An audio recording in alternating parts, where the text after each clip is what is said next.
अस्सलाम वालेकुम व्यूअर्स। आज मार्च की 26 तारीख है और आज जो प्रोजेक्ट है हमारा, इसमें हम एक ही प्रोजेक्ट में organic NPK, nitrogen, phosphorus, potassium का ये मिक्सचर होता है और बैक्टीरिया कल्चर बनाएंगे।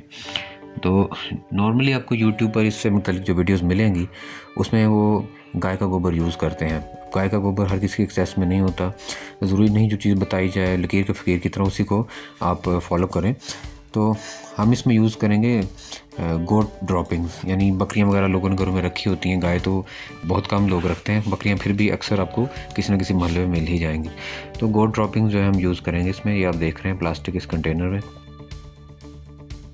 और ये मट्टी है जो बैक्टीरिया से भरपूर मट्टी है। ये मैंने हासिल की अपने कंपोस्ट बिन से यानी वो बिन या वो कह लीजिए बकेट्स जिनमें कंपोस्ट बनाता हूँ, उसमें कोई लीकेज हो गई थी।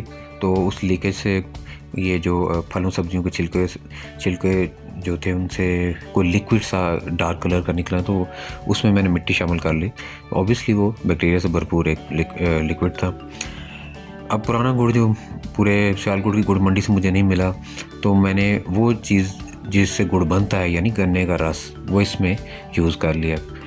तो ये है जी प्रोटीन के लिए बेसन।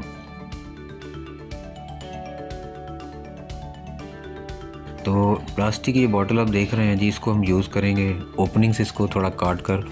ये आप देख रहे हैं जी बॉटल हमने तैयार कर ली। तो इसमें हम ये गोट ड्रॉपिंग जो है या गोट मैन्योर इसमें ऐड कर रहे हैं। तो ये सब मैं अंदाजे से कर रहा हूँ, मैंने किसी चीज़ को प्रॉपरली मेजर नहीं किया। तो बेसन इसमें ये भी मैं अंदाजे से ही डाल रहा हूँ। ये बेसन मैं किचन में यूज़ नहीं करूँगा, ये मैं लाया है इस एक्सपेरिमेंट के लिए हूँ। इस बेसन को मैं जो अपनी मुर्गियों की फीड में ऐड करके खिलाया करूँगा।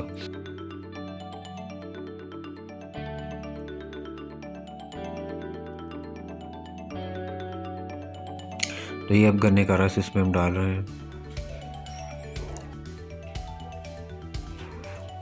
तो गोट मैन्योर, बेसन, गन्ने का रस और ये बैक्टीरिया से भरपूर जो सॉइल थी जो मैंने अपने कंपोस्ट बिन से हासिल की, सारे इंग्रेडिएंट्स हमने इसमें डाले हैं। इन सबको आपस में अच्छी तरह मिक्स करना है। स्टिक को अपने क्लॉकवाइज इसमें इस तरह घुमाना है।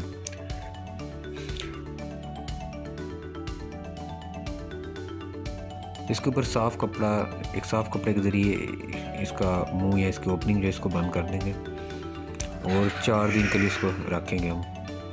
इस दौरान करना आपको ये है कि रोज़ाना सुबह एक दफ़ा और शाम को एक दफ़ा इसको क्लॉकवाइज जो है इस तरह लकड़ी की स्टिक वगैरह के ज़रिए इसको घुमाना है, ताकि जो बैक्टीरियाज वगैरह हैं इसकी सतह के ऊपर वो नीचे तक चले जाएं। तो इसमें बड़ी तेज़ी के साथ बैक्टीरिया जनरेट होते हैं, क्योंकि इसमें गन्ने का रस जो कार्बोहाइड्रेट्स हैं और प्रोटीन भी काफ़ी ज़्यादा है इसके अंदर।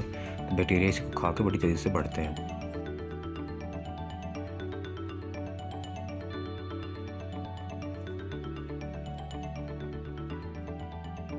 तो ये आज मार्च की 31 तारीख है 2022, 4 दिन से ऊपर हो चुका है। तो ये हमने बॉटल ली है एक, इसमें अंदाजे से थोड़ा सा ये जो लिक्विड है ये हम ऐड करेंगे, बिल्कुल थोड़ा सा। ये सब कुछ मैं अंदाजे से कर रहा हूँ, मैंने कुछ भी मेजर नहीं किया, मैं बार बार बता रहा हूँ। ये थोड़ा सा इसमें लिक्विड डालेंगे।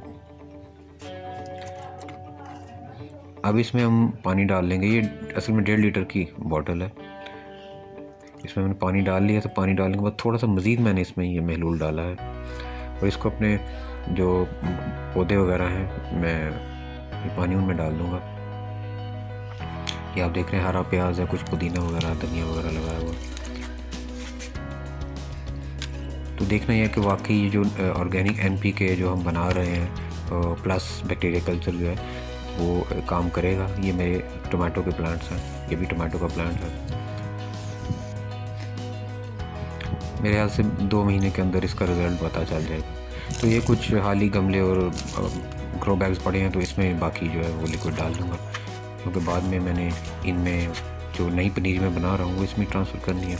तो बहरहाल मकसद ये है कि ज़रूरी नहीं कि यूट्यूब की वीडियोस में जो आपको चीज़ बताई जाए आपने बिल्कुल उसको as it is he follow करना है। आप खुद से भी थोड़ा सा उसमें इनोवेशन कर सकते हैं। गाय का गोबर नहीं तो गोड ड्रॉपिंग में भी वही चीज़ें हैं, पोटाशियम, फास्फोरस, सल्फ़र, मेनली इसमें नाइट्रोजन वगैरह होती है। तो ये आप देख रहे हैं जी, ये हमारा लिक्विड तैयार है। इसको हम थोड़ा हम हर हफ्ते पानी में मिक्स करके थोड़ी सी क्वांटिटी में तो अपने पौधों में डालते रहेंगे। तो उम्मीद है आपको मेरी ये वीडियो पसंद आई होगी। प्लीज़ चैनल को सब्सक्राइब कर दीजिए और मेरे इस वीडियो के लिंक को शेयर कर दीजिए अपने दोस्तों और रिलेटिव्स के साथ। इंशाल्लाह नई वीडियो के साथ हाजिर होंगे। अल्लाह हाफ़िज़।